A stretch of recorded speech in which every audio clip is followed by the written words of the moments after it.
Now let's look at the next thing. The year was 2007. Okay, hang on. So this video is called Giratina is Peak Fiction.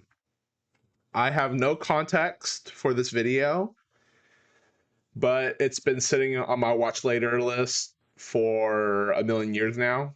So I'm gonna take a look at it.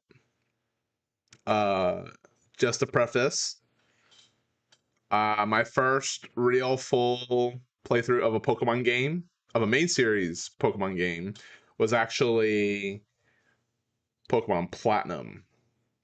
So even though I technically did grow up during early Pokemon like Red Blue Yellow, I think culturally I'm technically a Gen 4 person.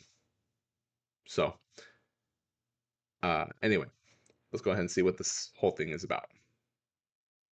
The year was 2007, and I was playing Pokemon Diamond for the very first time. I had just beaten Cynthia by the skin of my teeth, and was quite eager to see what post-game content. I forgot if I actually lost to Cynthia. No, I didn't lose to Cynthia. Did I lose to Cynthia? I'm trying to remember. I know that my first playthrough, I had like literally 5 out of my 6 Pokemon were weak to ground type attacks. And her Giratina absolutely did a number on my team. And I guess I blocked it out of my memory, but I can't remember whether I actually had to play through the Elite Four a second time, or if I just saved in front of her. And so when I lost, I just turned off the game and turned it back on and did the battle again. But it was rough. It was rough. Because literally I had Empoleon, Staraptor, Lucario, Rapidash, uh, who else? Rhyperior, and I forget the last Pokemon. But as you could tell by the ones I just mentioned, a good number of them are weak to either ground or rock type attacks, of which Garchomp has some of the more powerful ones, like Earthquake and Stone Edge. So yeah, Cynthia traumatizes me too, but honestly, after that, she is probably one of my favorite champions.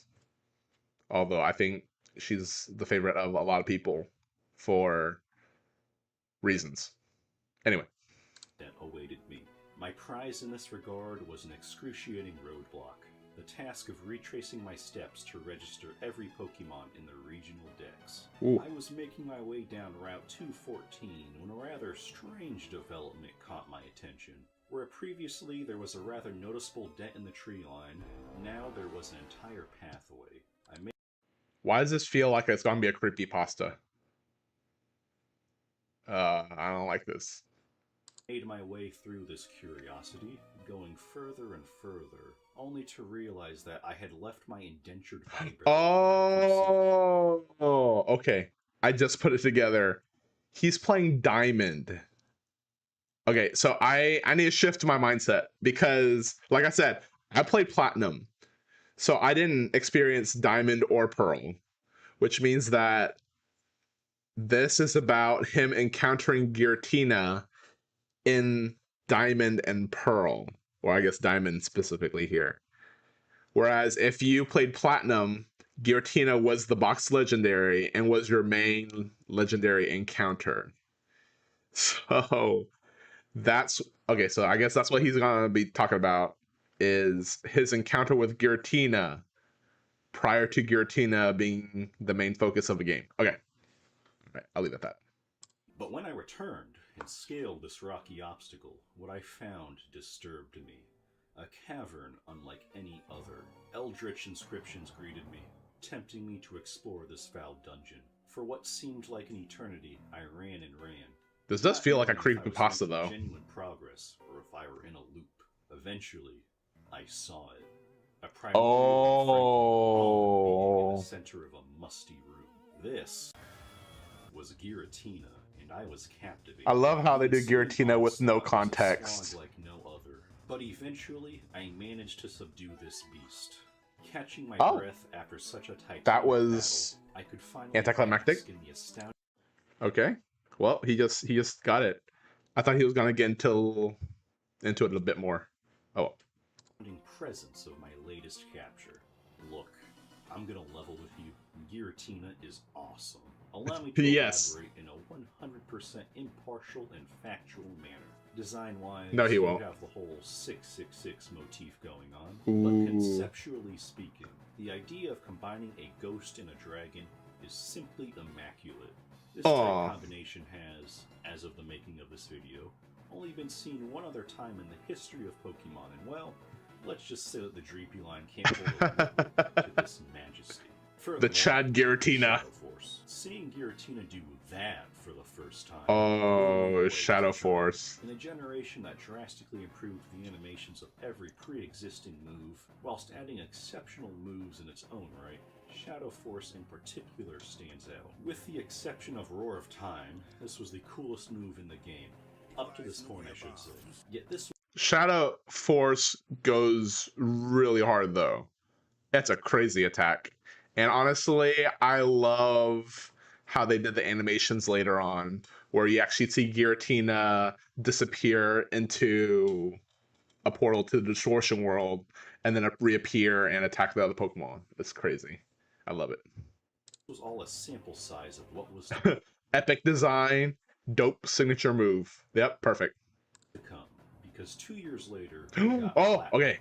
Yes. More development and lore for this here monster. Ooh, I think I had this one.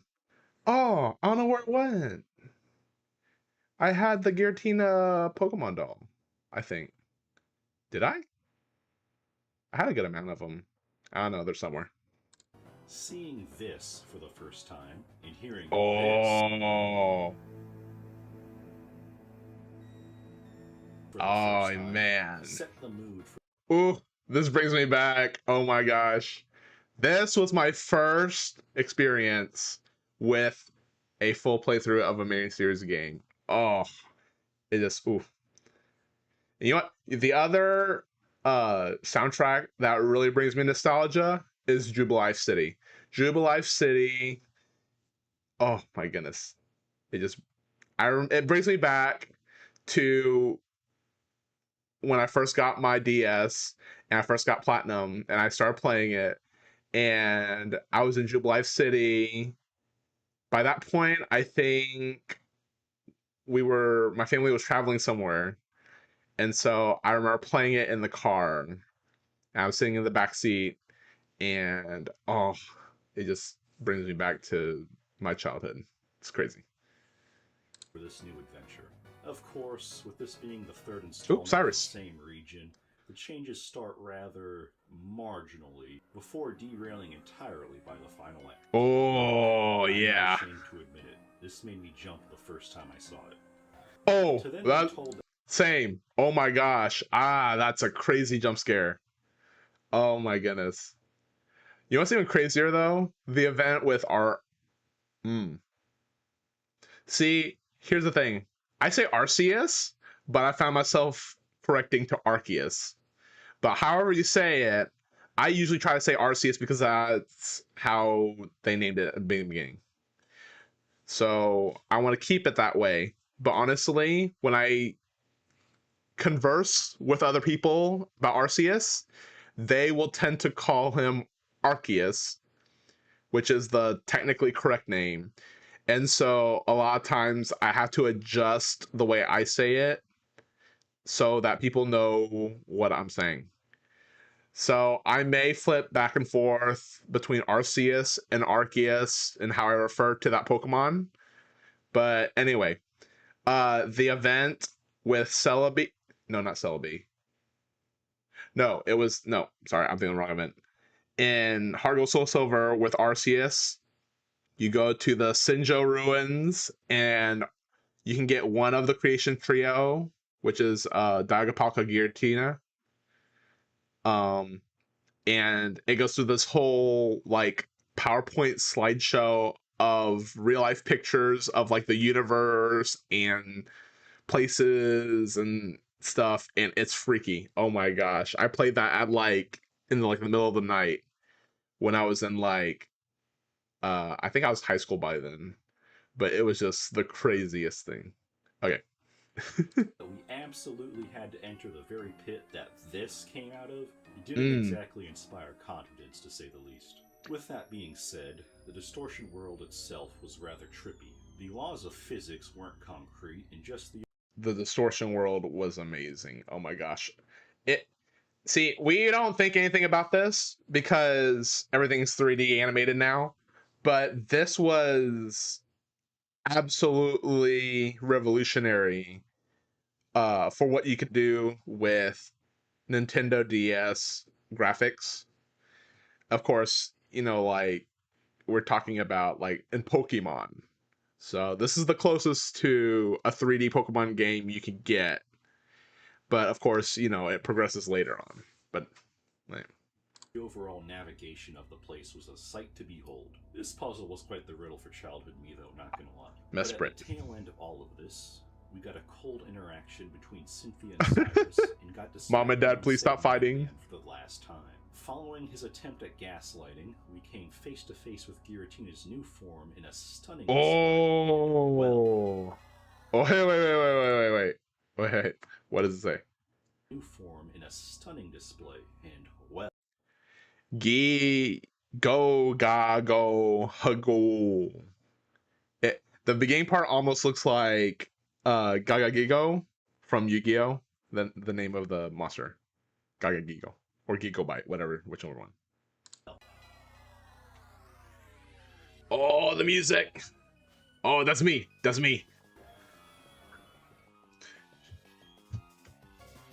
S-tier theme aside, a new form for a legendary absolutely event exclusive Deoxys was a welcome surprise. Sure, this would become a staple in later gens, but getting this, one that could be changed very easily with a sick animation to boot, only made Giratina cooler in my eyes. Having captured this beastie, we were then beholden to the greatest crash out in franchise history. Until Ghetsis, that is. Cynthia dropped another soliloquy, and we were out of there. Partly due to the fact that this was the last third installment in the same generation, and partly because prior third installments seldom had beefy lore drops such as this, Giratina had officially solidified itself as my favorite legendary. Heck, in the lead up to all of this, I was led to believe that Giratina was some horrid, vile entity that thrived on malice, only to realize that there was some nuance. Look, I'm not saying that this is some Paradise Lost type stuff, but if I was banished to another realm for untold millennia, I might be a tad bit cranky after the fact. I think maybe the person that devoted their life to maybe a little bit, just a teensy bit annoyed, angry that you've been banished to another world. Yeah. Studying this mythology had the right take. After all this time, Giratina merely wanted to live, laugh, and love, eating sweets along the way and getting to spread its wings a little. If anything, the moral of this particular chapter, aside from the fact that Giratina is sick, is that Arceus is a terrible parent. Outside of Sinnoh, what more can I say? The ruins of Alphivet in Heart Gold and Soul Silver. Oh, that's what I'm talking about. Ruins of Alph. What did I say? Sinjo ruins. Isn't it the same thing? I think the ruins of Alph were inside the Sinjo ruins. Because the whole point of Sinjo... Oh, there it is. Sinjo. Because it's literally just... They just mashed together Sinnoh and Johto. So it's like, eh. Oh, yeah, you can get a level 1 Giratina, Palkia, or Dalga. A level 1. The ruins of Alphivet in Heart Gold and Soul Silver, where you can acquire a level 1 creation legendary, is that's crazy. Hands down the best event. Oh, that's what I'm talking about. Oh, well, he fast forwards through it, but one creation trio legendary is hands down. Oh yeah, look, last even look, it's got all the. Those are like real life photographs. all Those are real photographs. It's crazy. Imagine seeing that on your DS. It's it was just insane. of Pokemon. Of course, Legends Arceus I think that would be like you would equate that to maybe if you just had your phone on you and you were playing a game on your phone and then all of a sudden a full like 3D hologram like on par with like Yu-Gi-Oh popped out of your phone and started immersing you in it. That's how that felt. I think that's the feeling that I had when I saw that whole sequence on my DS Lite specifically, in the middle of the night playing that event. Crazy. and Volo's usage of Oof. Giratina was wild as well. It may not be all that I absolutely got destroyed in that Volo fight when I played Legends. Oh my goodness. I mean, to be fair, I was kind of expecting the origin form to be another phase, but I just didn't realize how unprepared I was, like with my team, and I was so underleveled. Like I don't know what happened. Usually, I'm crazy about overleveling my team in like most Pokemon games, just because I'm paranoid about not being able to finish a battle. But oh my goodness, this caught me way off guard, and I just. Mm, I don't even remember how I defeated it, but it's just basically a Pokemon battle with 3 phases. So, what was it? Someone put it a certain way. That battle was essentially playing against a team of 8 Pokemon versus your 6. Because Volo had a full team, 6 Pokemon, and then after you defeated his team, he has Giratina pop out, and then you defeat Giratina, and then it goes to the second phase into origin form, which and refills its health, which kind of counts as an extra Pokemon. So it's like he added 2 extra Pokemon. So it's essentially like he had 8 Pokemon on his team, which was unfair and crazy. And Shadow Force's animation and Legends was oof, just absolute peak. Crazy. It was just unfortunate that I was a victim of it. But anyway, competitively viable these days, but I don't mm-mm. care. Nope, nope, no competitive, but that's okay. I like it for who he is. I love this spectral centipede, and I'll Yeah. continue to do so for many years to come. That is all I have for you today. Thank you for your time. Okay.